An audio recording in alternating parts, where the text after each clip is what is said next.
2CC. It's around about 27 minutes to 5. It's a Friday afternoon, and of course that means it's time to talk finance with Luke Smith from Envision Financial. Good afternoon. Mate, how are we? We good? Very well, thank you. And I see once again, Luke, you've brought along another bodyguard. Yep. Are you feeling insecure? Am I threatening you in some way? You know, right. Don't want to confuse ambition for ability here, right? The head like mine will stick with radio. Although Lukey could probably get a bit of TV work. Okay, now here we go. This is going to get really confusing because in the studio we have Luke Smith and Luke McAuliffe.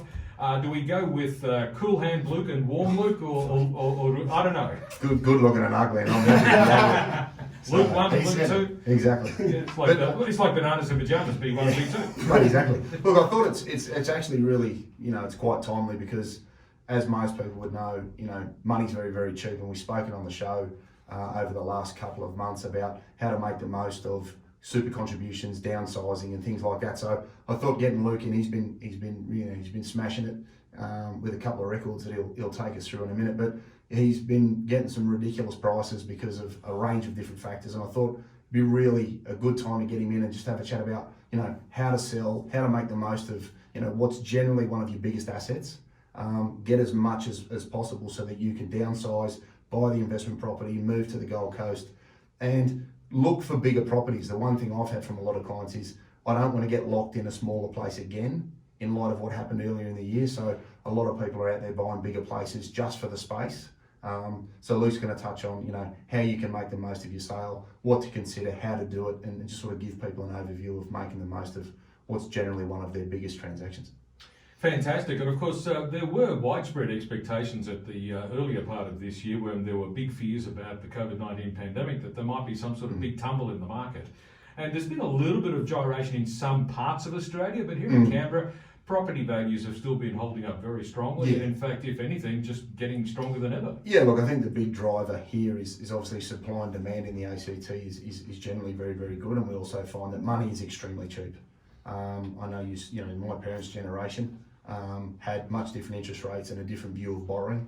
These young Thundercats that are out there at the moment, sub 40 with good incomes, are happy to swing for the fence, and to Lukey's benefit, he can put people in a house, and people are prepared to pay what they're prepared to pay. And I find a lack of financial knowledge could potentially be to people's detriment in the future, but this younger generation really just want it all now and want to swing for the fence. So. Yeah, and when you say money is cheap, this week for the first time, government bonds went into negative interest rates. Yeah, look, so it's as cheap as it will ever get. It's mind blowing. The point I make, we get into the values of buying at the moment, but the point I stress is you need to factor in a rate rise because it may not come this year or next year, but it's coming. Well, and if you go from 2.5 to 4. That is a significant rise in percentage terms. Yes. And you need to think about what your salary could do over the same period. And I can pretty much guarantee you that if you're a salaried employee, it's not rising at the same rate as interest rates. So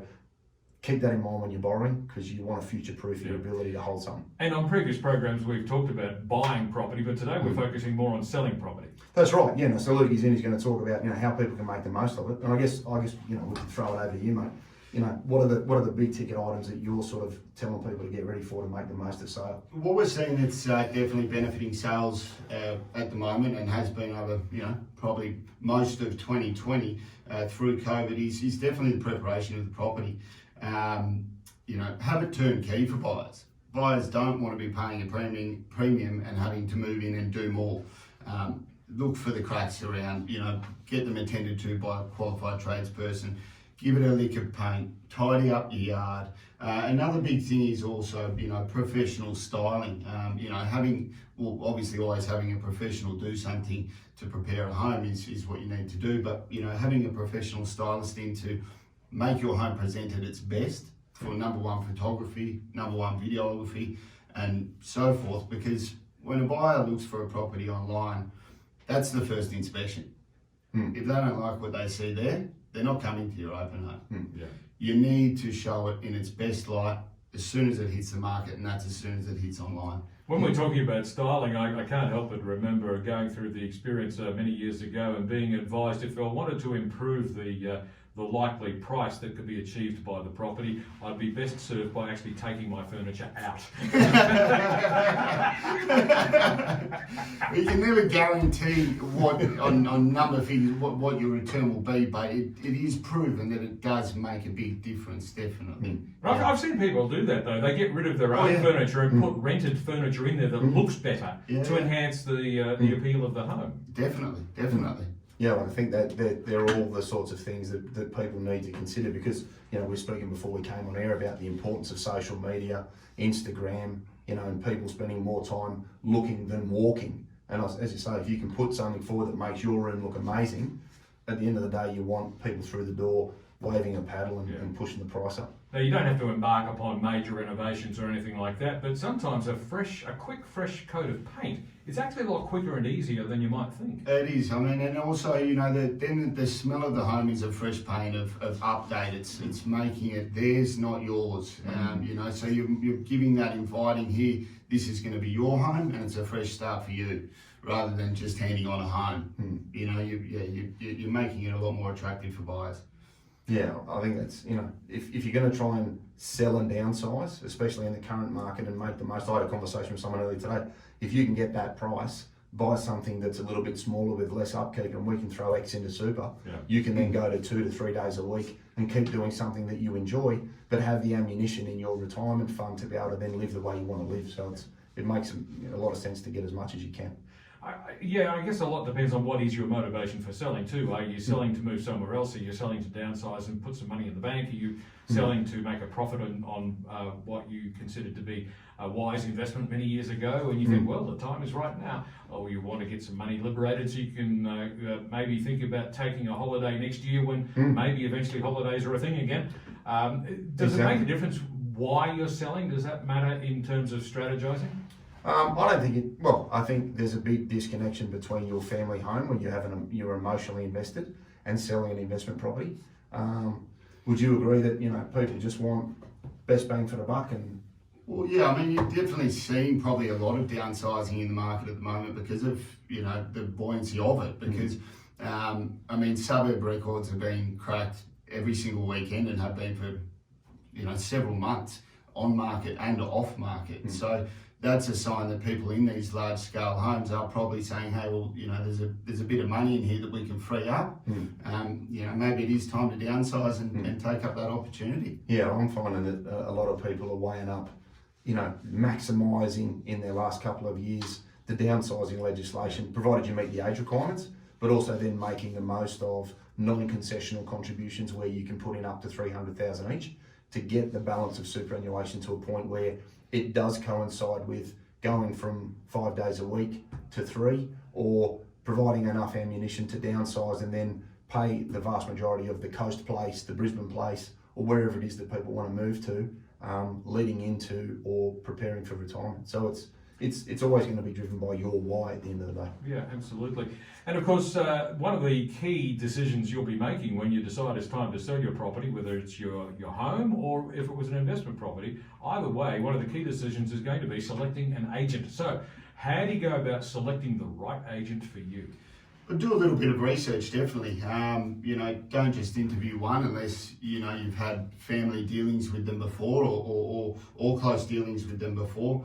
Look at who's active in your area. A big thing's, you know, probably look at that agent's days on market. Do they take a property down an auction campaign and sell it before or at auction? Do they have the skill to be able to do that? Or are they, you know, are they not able to do that and passing properties in? That, you know, there's a few different reasons that, you know, you should interview several agents and make sure that you're definitely picking the right one for your area, for your home, and also you want to be able to, you know, like your agent. You don't want to be working with an agent over a 4 to 8 to, you know, 12 week period and not get along. If you talk to a number of different agents and you ask them the question, well, what do you reckon we should set the price at?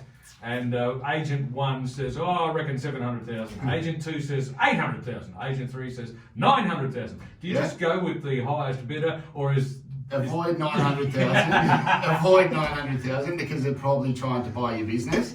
And probably look at number 1. but push them to, maybe move up to the 800 mark. Yeah.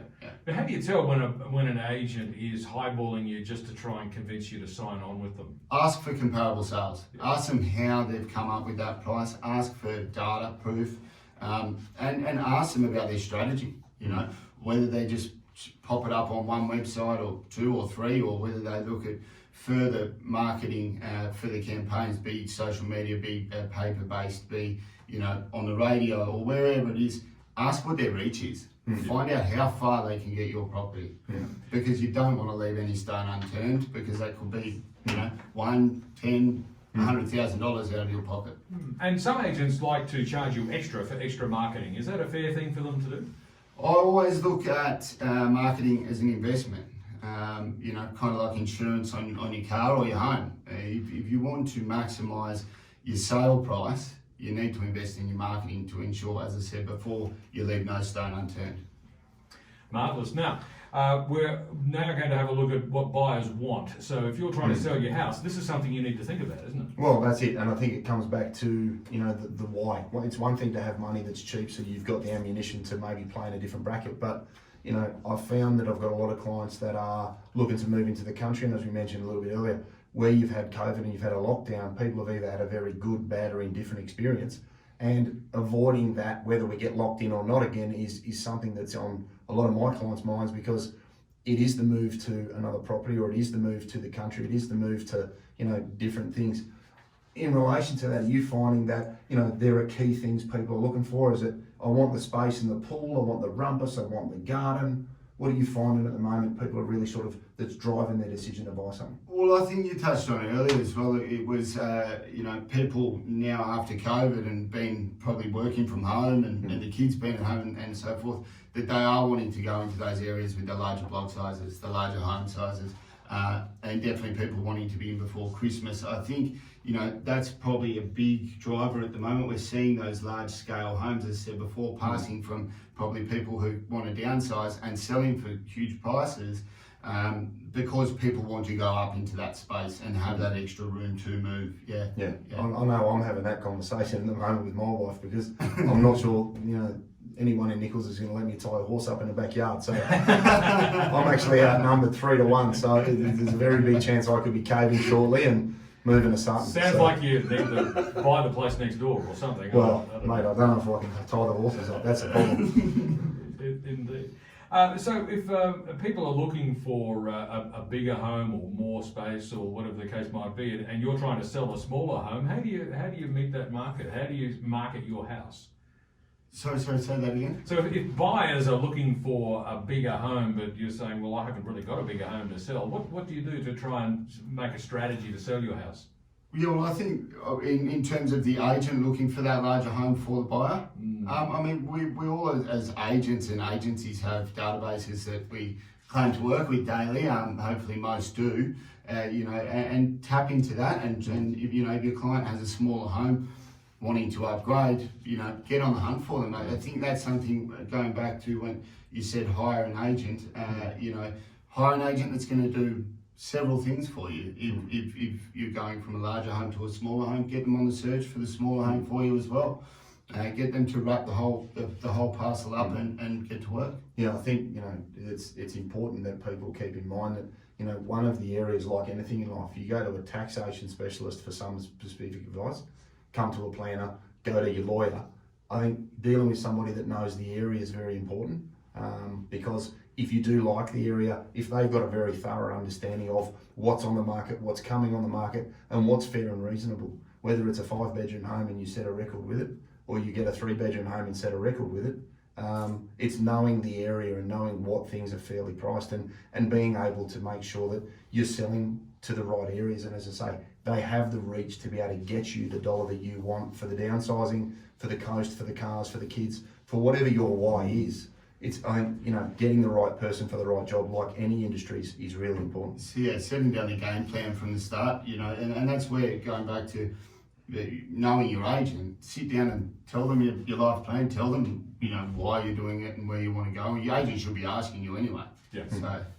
Okay, and so in marketing the property and trying to get the best result for the clients, obviously it helps if there's a lot of buyers in the market. Is it a seller's market at the moment? Are there a lot of buyers knocking there, looking for something? You'd suggest so, definitely, yes. Yeah. So now is a good time to sell if it suits your plans? Probably not right now. You've only got, 2 weeks a to couple of Christmas. weeks left. Yes, but I mean, I'd suggest that this market is definitely going to overflow into 2021.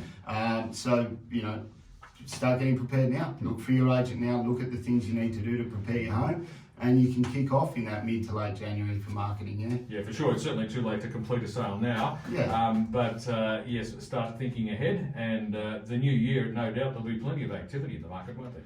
It's only around the corner, and I believe so. Yes. Indeed. It's about 11 minutes to 5 on 2CC Canberra Live until 6 o'clock. I'm with Luke Smith from Envision Financial and Luke McAuliffe from Blackshaw at Gungahlin, and we'll be back with more in just a moment.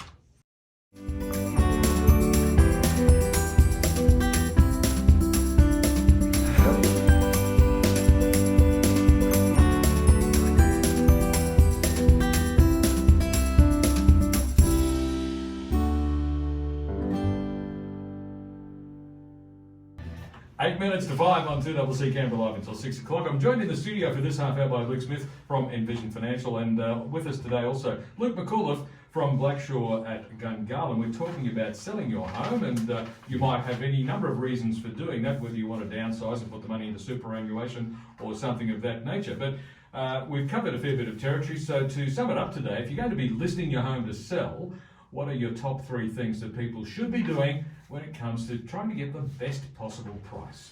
Yeah, so talking on that last section, repair, repaint and style. There's a lot of things when you're living in your home that you don't notice that buyers will, because they're looking at several homes on the weekend. So, walk through with your agent and hopefully they'll give you honest advice on those few things. Definitely invest in marketing. As I said, don't leave any stone unturned. You want to maximise your sale price, so invest in making sure that can happen. And choose an agent with proven results in your area, or a game plan to help you in your life. If you're wanting to downsize, get them to help you find something smaller, but definitely proven results in your area. Yeah. When we come to that first one, repair, repaint and style, it sounds a bit daunting, but it actually doesn't have to be, because often you'll find little tiny things that need repair. It's 5 minutes work, looks $1 million when you've done it, and nobody's done it before you because they couldn't be bothered. And at the end of the day, how hard is it to put a $2 doorknob on a wardrobe door? Correct, and it's pretty easy to organise, because most of the time what you need to think of is your agent is probably working with carpenters or renderers or painters and these stylists on a daily. So get them to bring the people they know through and who've worked on other homes with them, to be able to get that organised for you. Put it back on your agent. Yep. Pick an agent you might have to pay a little bit more to, but they're going to be able to cover these things for you. And when we talk about styling the home, I know I was joking around a bit about getting rid of all my furniture because it was such a detraction, but it's not really a joke, because I do know people specifically renting furniture that looks good to put in their home for the marketing campaign. Yeah,